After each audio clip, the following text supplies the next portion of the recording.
The Presidential Compressed Gas Initiative has inaugurated a compressed natural gas initiative vehicle pilot conversion center in FEMADAC Station in Lekki-Epe area of Lagos State. It's part of President Bola Tinubu's effort to curtail the effect of petrol subsidy removal. Sunday Binibo was at the unveiling of the center, and he filed in this report.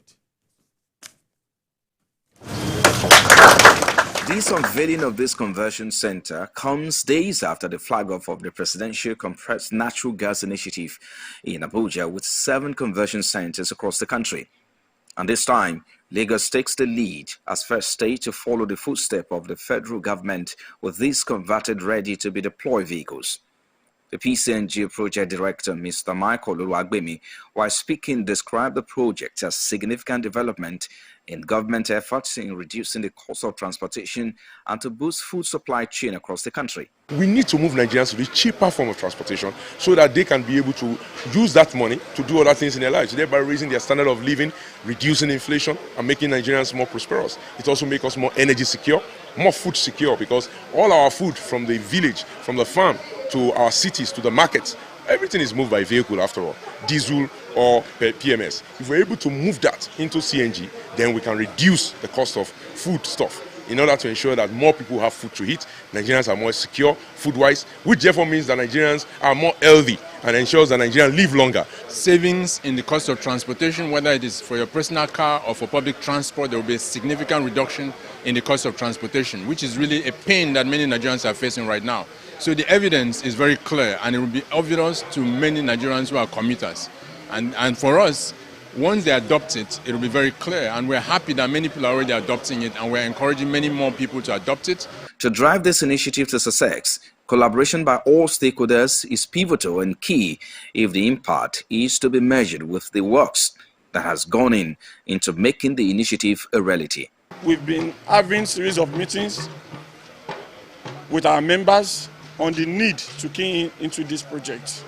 So in terms of mobilization, information, trying to sell this particular laudable project to our members, we've done the needful concerning this, and we will not rest on our horse.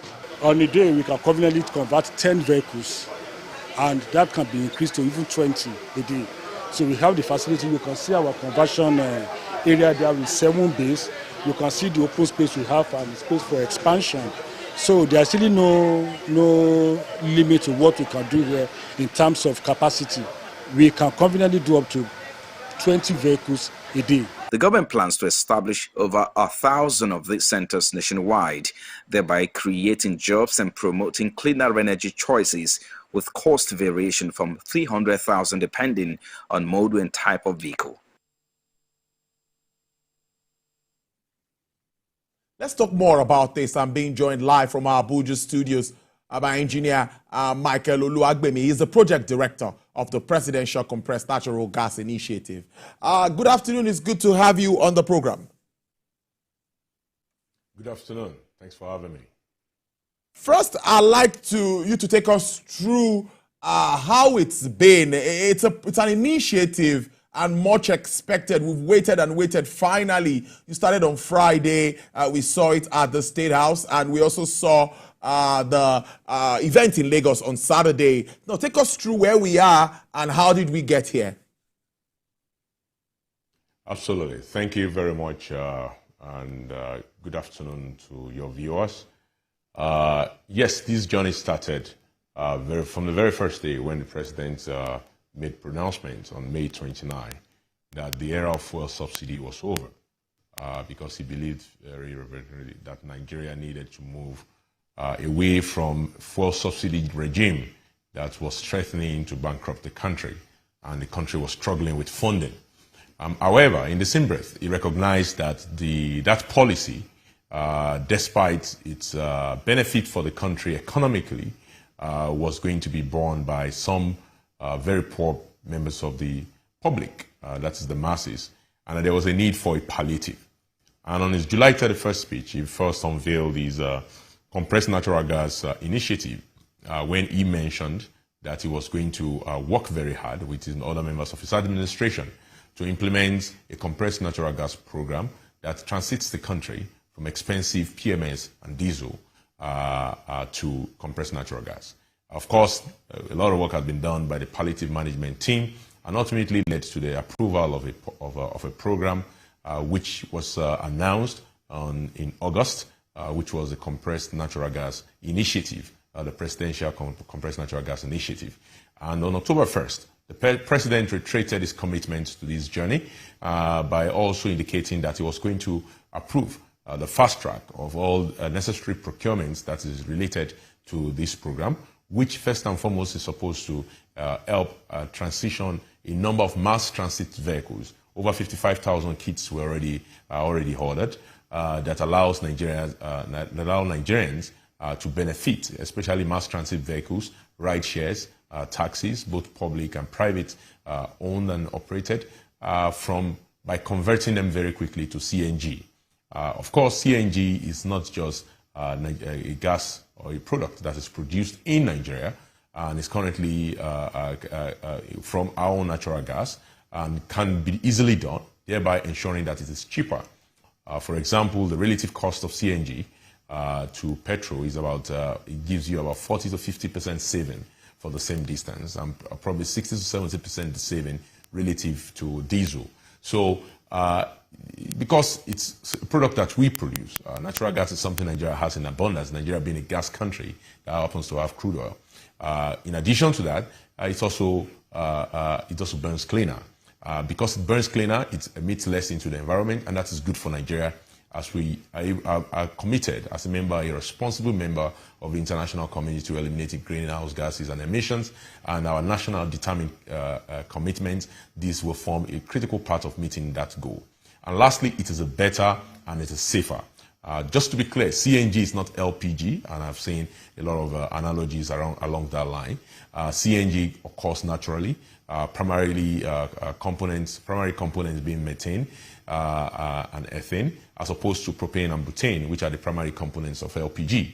It is not a byproduct of petroleum refining or petroleum products themselves, which of course gives you more expensive and a lot more emissions, which is as related to diesel and PMS.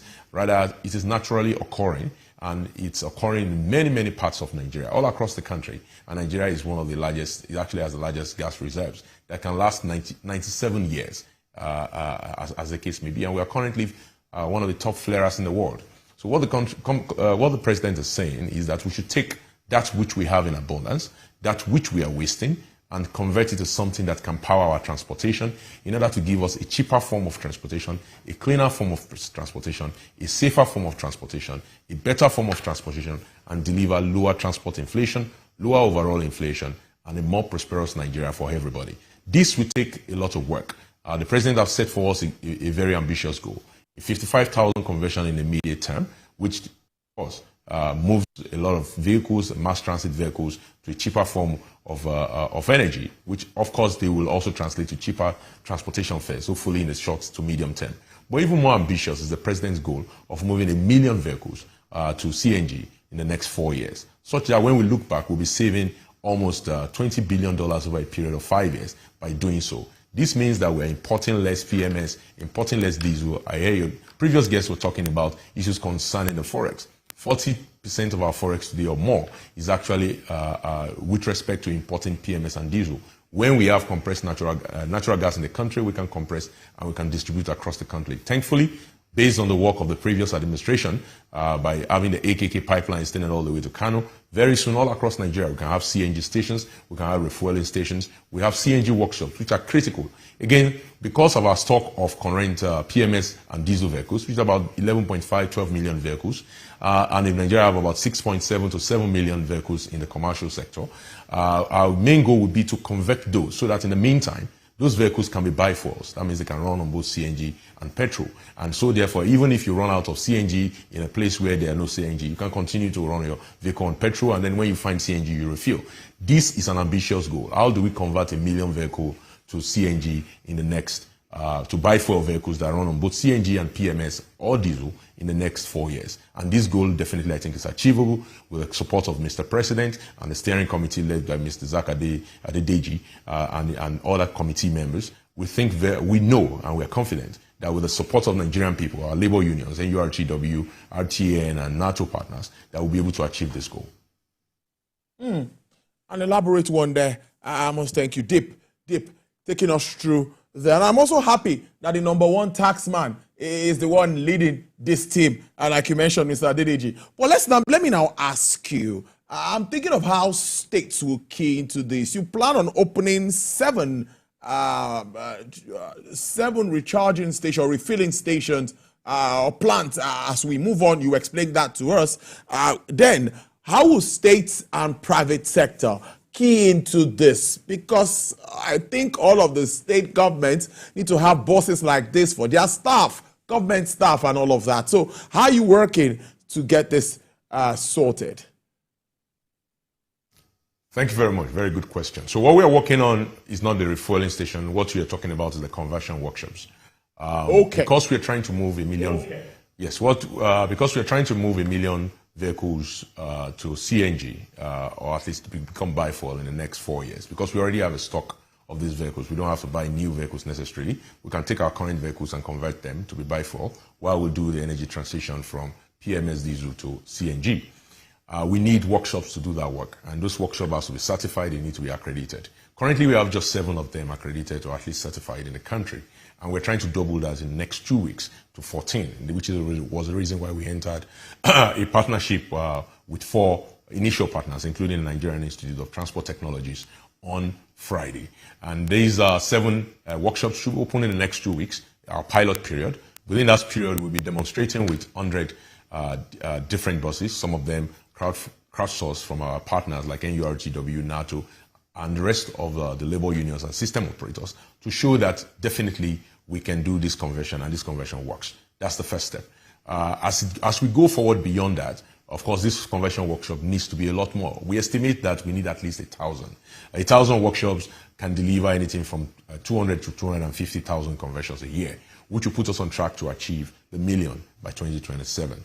That being said, state government have a key role to play. At the State House on Friday in Abuja, the governor of Kwara State, His Excellency, who is the chairman of the Nigerian Governors Forum, committed that state governors are going to be partners with us in progress. Kwara State itself is immediately committing to helping to invest in the sector, specifically in the area of infrastructure. How do you get pipeline to tap into the main transmission pipeline, like AKK, to go into Kwara State so that it can be able to deliver the gas? How do you get refueling stations, daughter stations up and running in Kwara State and all the other states of the Federation? How do you get these refueling stations to get their feedstock gas from the daughter stations and then provide these to the CNG vehicles? How do you help to set up conversion workshops that can create up to 50,000 jobs in this country in the next 4 to 5 years? How do we ensure that we get the technicians trained? How do we ensure that we get the certification done and the accreditation done in the process, thereby creating jobs and opportunity for Nigeria?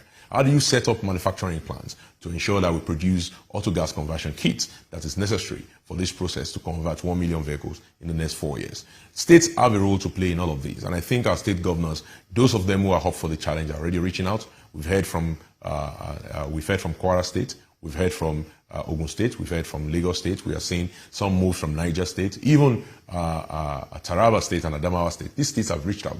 Borno State, they've reached out. Imo State have reached out. I think they are interested because, it's a win-win for them.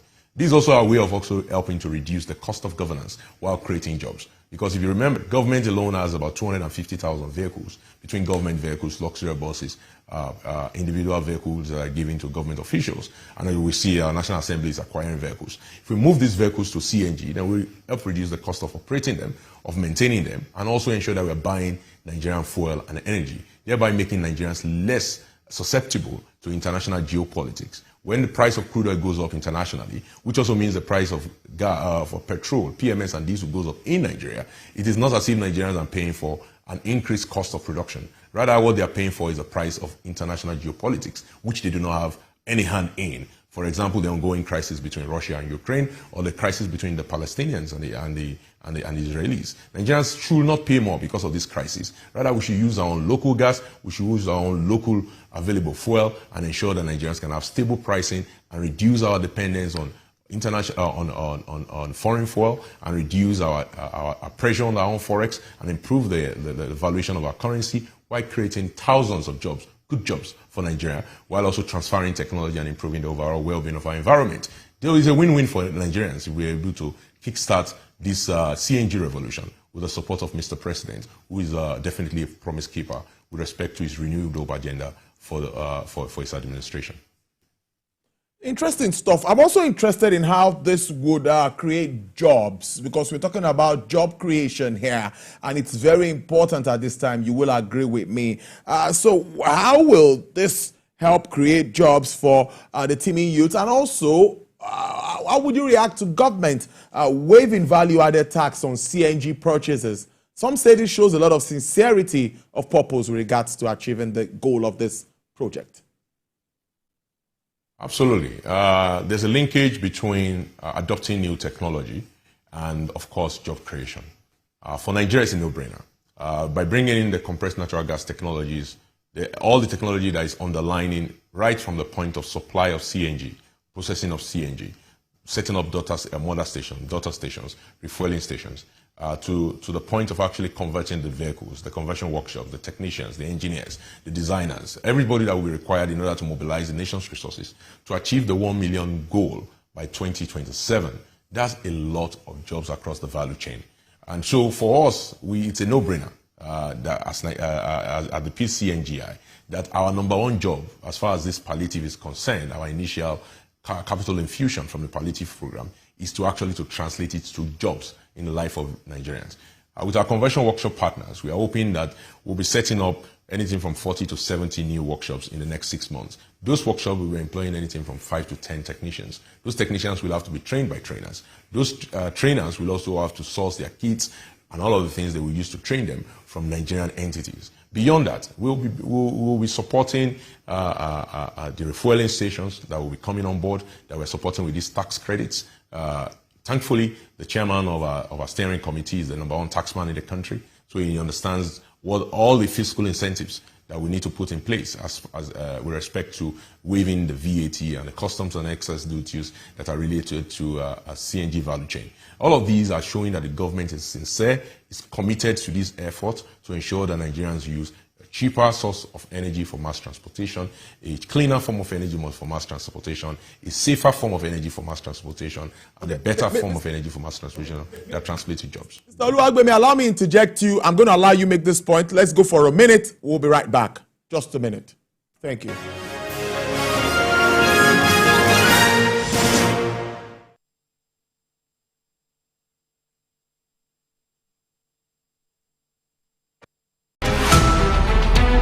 Every major news story is with many perspective and layered with different levels of impact. Hello. What time did this happen? We will be right there.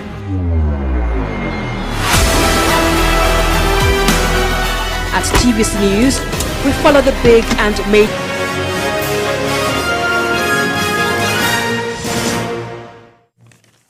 Thank you very much for staying with us. We've been talking more about the CNG and plans of government. And the right person has been with me from our Abuja studios is Engineer Michael Oluwagbemi. He's the project director of the Presidential Compressed Natural Gas Initiative. So I was asking you about job creations and the tax waiver thing. Please, can you run through that again? Thank you. Yes, I mentioned that in the process of doing these conversion workshops, we're going to definitely have an opportunity to create jobs, especially for technicians and engineers and designers. And this is something that is going to directly translate to the life of Nigerians, because these jobs are permanent. A conversion workshop, if we translate, if we convert 1 million vehicles in the next 4 years, we're still going to have another 11 million to convert. And we're still going to have vehicles that we need to maintain. Every 2 to 4 years, a CNG vehicle has to go for recertification. The cylinders has to go for recertification. And so these conversion workshops are not just a one-time thing that they then have to shut down. These are jobs that were permanent with Nigerians. In addition to this, we're already seeing from our auto manufacturers that they are already interested in building these converted bi-fuel vehicles, as well as even building CNG, pure CNG buses, pure CNG vehicles, as we already now have in countries like India and Iran that have done this transition before us. Our auto industry can benefit immensely from transfer of technology that will come as a result of this program. So we are looking at a combination of policies here that is going to allow good jobs, good manufacturing jobs to take root, that is going to allow for transfer of technology, human capacity development, and will translate to better lives for Nigerian youth. I think this program is long overdue, and the president has done well by actually translating his promise to fulfillment. And I think that is the crux of the renewed hope agenda of Mr. President Bola Tinubu. Very, very interesting. What about the private sector? I'm thinking that they should have a role to play in initiatives like this, because this has to get to all the nooks and crannies of this country. I also like to ask, you mentioned something in your interview about how this also affects agriculture, movement of food produce from the rural to the urban. I'm interested in that, Mr. Oluwagbemi. Yes, absolutely. So let's be very clear. The PCNGI, which is a presidential CNG initiative, is not designed to replace the private sector. Rather, we're here to catalyze. We're here to facilitate. We're here to assist. We're here to support. We are supporting initially with a palliative, which is translating 55,000 conversion kits. First and foremost, to create a market for the CNG. Because private sector do not invest until they see the market that's available to them. With 55,000, currently we have about 5,000 to 7,000 vehicles that are currently on CNG. With that 55,000 conversion kits, will be almost times 10 of that, to almost 10,000, 70,000. And that will allow them, those people who are investing in the sector with a demand for 70,000 vehicles a day, will allow them to invest in the CNG supply chain. This is the real opportunity. That is one. Private sector players also will have a role to play across the value chain. We're already seeing some of our private sector partners on the refueling side, like NIPCO, NNPC working together with NIPCO on the mega retail station, setting up 35 stations across the country. We're already seeing companies like Bovas that are interested in coming in to set up refueling stations and conversion workshops. We are seeing different kind of entities, all of them coming to us and saying we want to invest. We are seeing companies that are wanting to invest on the daughter station side, on the wellhead side when it comes to the gathering of the gases, of natural gas itself, and its processing and compression. We are seeing work in that area as well. Of course, there will be much more activity. NNPC itself is investing in an LNG storage facility in Jakarta, which will, of course, allow them in the short term while the AKK is being completed, move gas to the north of the country, so that these benefits cannot just be enjoyed in the south where we find the gas currently being produced, even though in reality is that all of Nigeria actually has this natural gas, but right now most of the production is down south, so that this gas can be moved everywhere in Nigeria and everybody can benefit from the program. So I think what we are seeing, definitely, what we are seeing with this program is an opportunity for private sector to jump on board. Even with respect to conversion centers, it's going to be driven by private sector. What we are doing right now is providing incentive for initial group of partners. Again, the emphasis on the word initial. We're also seeing this as an opportunity in terms of manufacturing conversion kits, where we need private sector partners to jump in this, to be able to partner with us so that we don't import these conversion kits going forward. After we do this first initial importation, because of course this technology is not domiciled in Nigeria, private sector partners have an opportunity to be able to partner with all their foreign partners to transfer technology, to develop the kits locally, to have these kits that will be used for the balance of over 950,000 that will then be required for the next 4 years. And the years afterwards when we need another 11 million. Because our goal is that every single car in Nigeria should at the minimum be a bi-fuel vehicle that can run on both CNG and petrol. And that everywhere you go in Nigeria, be it for refueling or as the case may be, you actually have an opportunity to refuel your car with CNG. With respect to agriculture, it is obvious. If you have transportation, it's responsible for about 16 to 17% of the CPI basket. That means that whenever the cost of transportation goes up, it has an impact of about 16 to 20% on the overall cost of living. If Nigerians, if the farmers themselves are also living in our economy, so if they are spending so much money on transportation to move goods from the farm to the market, then it impacts the food that we eat. It impacts the quantity, the price of food as it's delivered to our market, then it also impacts the quantity that you and I can buy. And if it impacts on the quantity that you and I can buy, then it means people will be making difficult choices, especially those people who are living below or close to the poverty margin when it comes to the quality of the food they eat if food inflation goes up too rapidly. And in this case, we are hoping to bring it actually down by working with our transport unions, especially NURTW, RTAN, as well as NATO, to ensure that they can translate a lower CNG pricing to cheaper cost of transportation for everybody, which benefits everybody in the supply chain, especially the agricultural value chain. I think this is the opportunity. Of course, our farmers also use a lot of trucks, a lot of tractors. We are hoping that as this program evolves, we'll be able to expand the scope of CNG beyond where we are currently, which is focused on mass transit.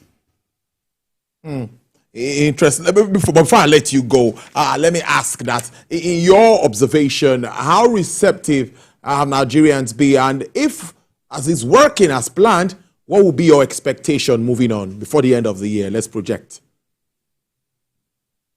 Yes, so I have to say that we've received very robust support from our partners, all Nigerians. Everybody knows the imperative of moving and transitioning Nigeria to gas. We have declared this decade the decade of gas based on the prior administration's projection. But this is actually now doing it instead of just talking about it. And if Nigeria is going to move our mass transit sector to gas, then it's of benefit to all Nigerians. And we've received a lot of support from our unions. Kudos to the NURTW that actually personally sent a representative to our Lagos launch. We have also received a very strong support from the Road Transport Employees Association of Nigeria region, who themselves are actually already using CNG vehicles. In fact, when I met with the chairman, the president, he actually said personally he's been using a CNG vehicle for 3 years, and he hopes that all Nigerians we adopt this vehicle for their own use. The same thing when we met with NARTO, the Nigerian Association of Road Transport Owners. They are committed fully that Nigerians should move to this cheaper, better, safer, and of course cleaner form of transportation. So we have received a very good, the reception has been very, very wonderful. But now we need to translate our enthusiasm. We need to translate it to real results. Iran has been able to move their country, 4.5 million people in their country, to gas in the last few years, and Nigeria can do the same. We can move millions of vehicles to CNG very quickly. I must thank you so much. I will follow up on this, Engineer Oluwagbemi. We will have you for your words. We will have you in to monitor and evaluate all of this. I've been speaking to the project director of the Presidential Compressed Natural Gas Initiative. He's an engineer, Sir Michael Oluwagbemi. Do enjoy your week. Have a productive one. Thank you.